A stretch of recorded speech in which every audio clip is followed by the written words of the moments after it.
So here we have the Toyota Aygo on a 70 plate. I'm going to start off by hopping inside the car and running through some controls first of all. Okay, now that we're inside the car, we're going to start with the dials. We've got the rev counter on the left-hand side, the speedometer in the middle.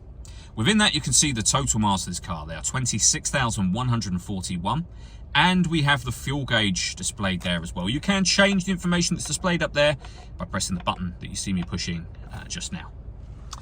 We back out to the steering wheel. We have stereo and phone controls and then cruise control underneath that. The main stereo screen, of course, is over in the center just here.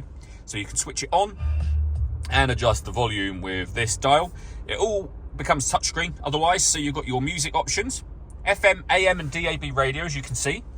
USB input, Bluetooth audio so you can stream your music wirelessly, and auxiliary input as well. So loads of ways to listen to your music in this car. You pair your phone under the phone heading. We're not going to do that just at this moment in time, of course.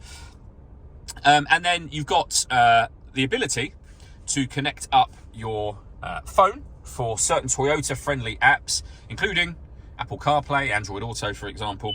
So you can change the setup of your screen quite significantly with your smartphone. Working our way down, we then have climate control. So you can adjust the temperature, the fan speed up and down from here. You can determine where you'd like the air to be distributed. And when you're happy with those settings, that button will turn your air conditioning on, and it's on, you can see just here, or back off again.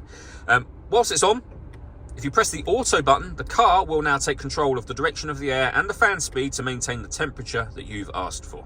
You can override that manually at any time you wish to and put it back on whatever settings you want it on here. We then have USB and auxiliary inputs, as you can see, and a 5-speed manual gearbox. The last thing I wanted to mention is the full colour reversing camera with guidelines that give you an idea of where the car is headed in relation to the image you see being shown on the screen. And as you can see, with a reversing camera, you can really get the car right up to whatever you're reversing up to, because you can see the rear bumper in the image just there.